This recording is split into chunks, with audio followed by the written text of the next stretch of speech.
by a war demonstration. That's kind of nuts.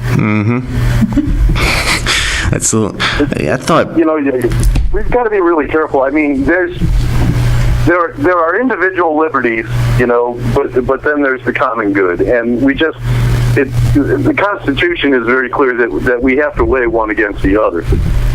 And there are a lot of cases where we overstep one in support of the other, and we kind of lose our balance. And I think that's a great way to put it.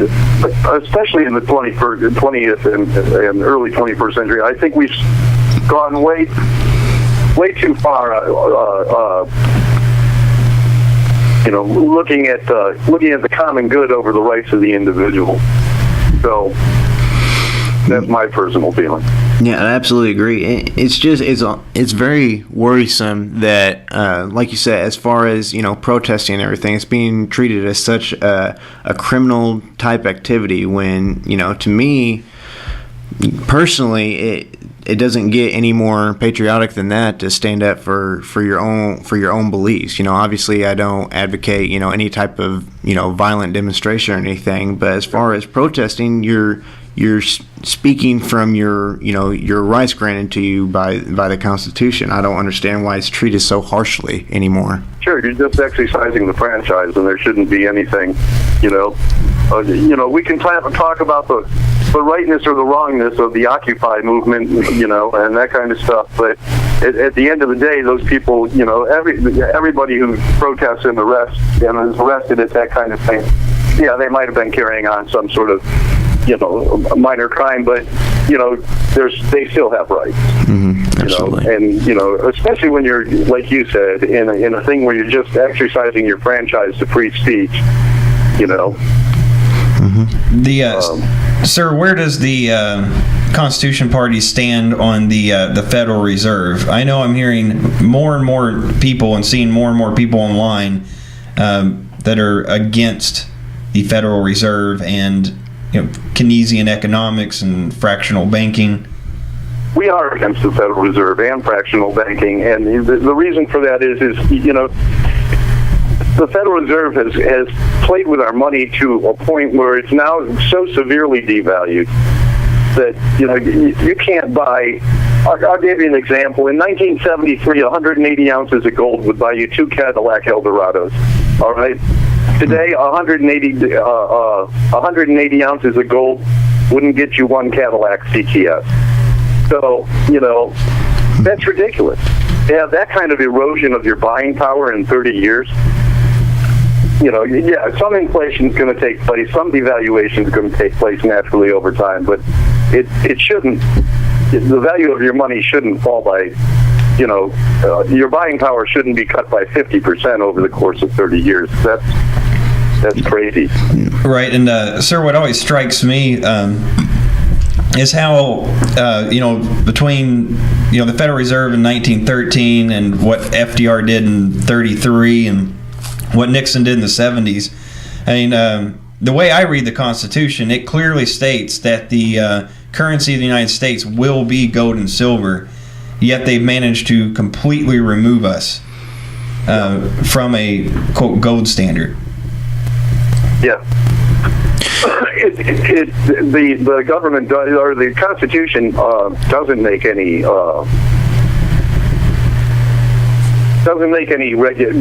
provision for a central bank.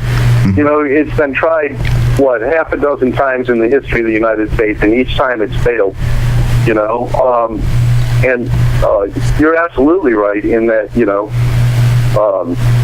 Let's see. It's Article 1, Section 8 says, grants only Congress the power to coin money and to regulate the value thereof, with no provision for such power being delegated to any other group. Article 1, Section 10 says, no state shall coin money, emit bills of credit, make anything but gold and silver a tender in the payment of debt. So, and I think a first step to abolishing the Federal Reserve would be to audit it, show people exactly what it does and some of the goofy things it's trying to do with money, and the regulation of it. And actually, sir, we were discussing Article 1, Section 8 just earlier in our show. Maybe this is just me, but I think issue I see is the whole National Guard system, which to me, in reality, is federal troops trying to do stuff that the Constitution reserved to a state militia. And basically, I personally am a proponent of going back to, state militia that is strictly controlled by the governor, that's state funded, and by Article 1, Section 8, that only Congress, not the president, only Congress could call into national service for actual national defense. Yeah, well, Congress sold its responsibility for declaring war with the War Powers Act, which was shoved through during the Nixon administration or Ford administration, yes. I think. Mm-hmm. Yes. But and Congress basically washed its hands of its ability to responsibility, not ability, but responsibility to declare war, and hence we have these things like, and I'm not going to argue the rightness or the wrongness of the wars themselves, but just looking at them from a constitutional standpoint, we have wars like Iraq and Afghanistan where they were never declared. They're not legal. Yeah. We're involved in. And Congress does nothing to stop them. They talk about how they care about the troops and stuff, but to really care about the troops would pretty much be to cut the funding for those wars. If the executive doesn't have money to buy bullets, they sure as hell can't go to war, can they? Right. Well, they're certainly trying to.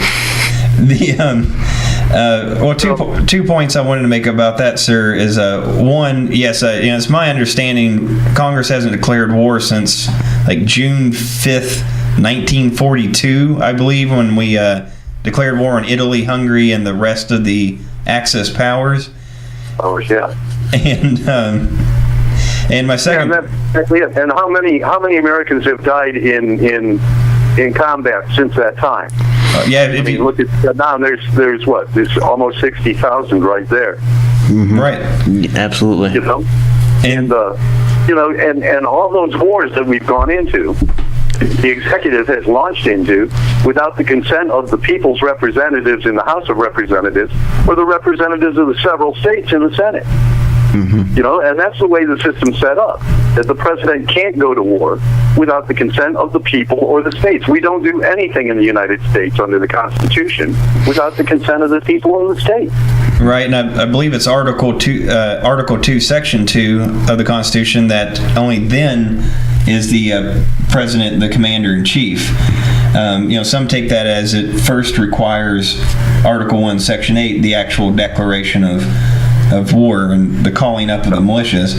But it brings me to my second point, sir, is that you mentioned the War Powers Act. I mean, me personally, I don't find that overly constitutional, because to me it kind of contradicts what was laid out in the Constitution.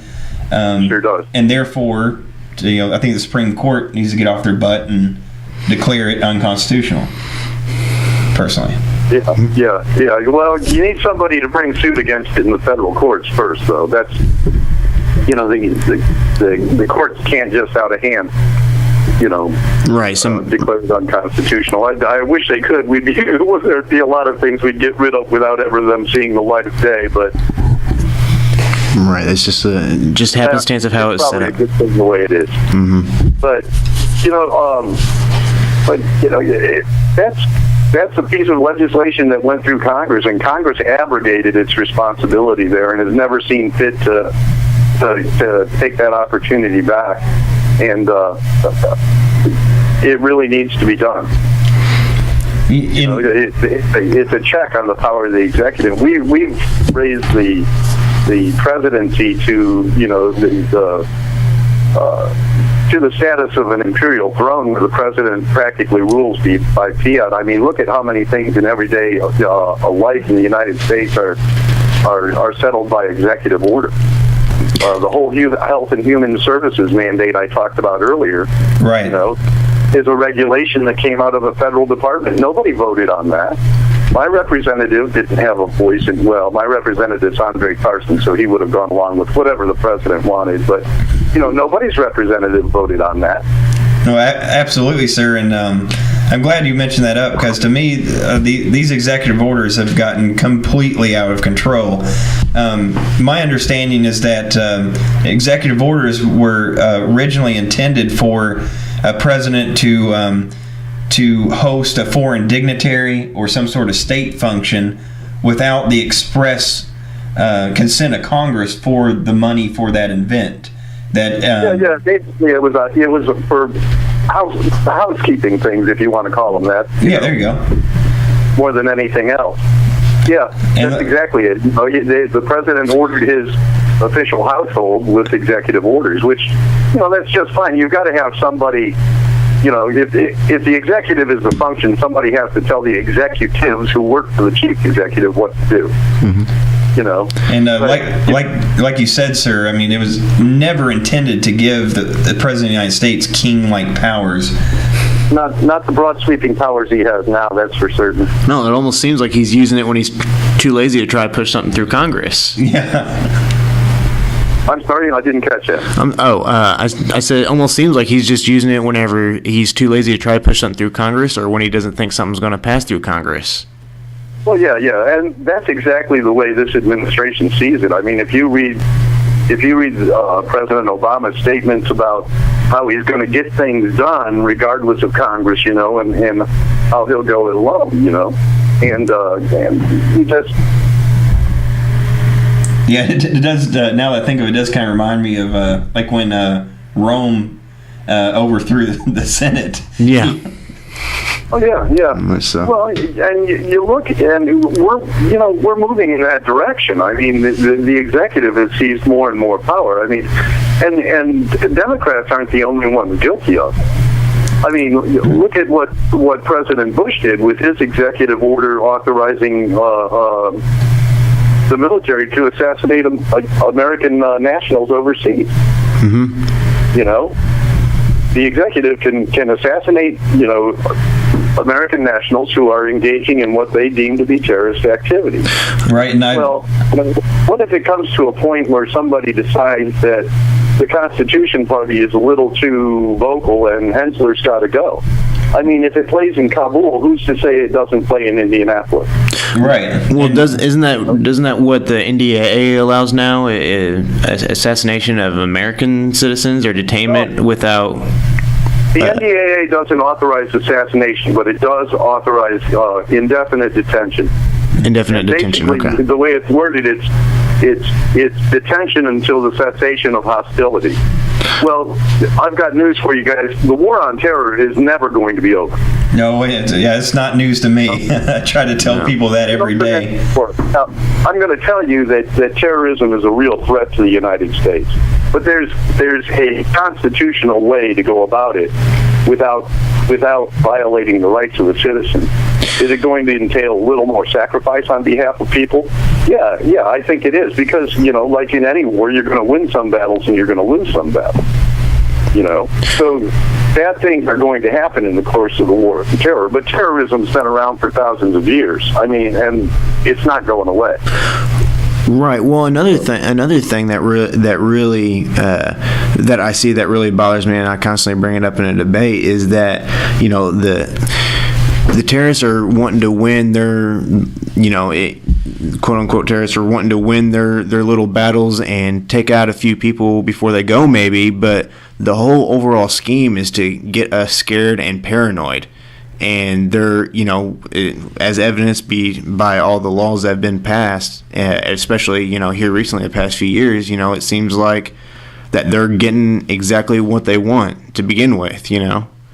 They want to see our freedoms restricted. They want to see an unhappy populace at home. Their intent is to destabilize, the United States, and I'll tell you that government oppression is as much instability as mobs rioting in the streets. You know, we face the same danger. I mean, it's not much of a life when you've got government watching everything you do and providing everything for you. You lose a lot of your ability to pick and choose what you want to be able to do.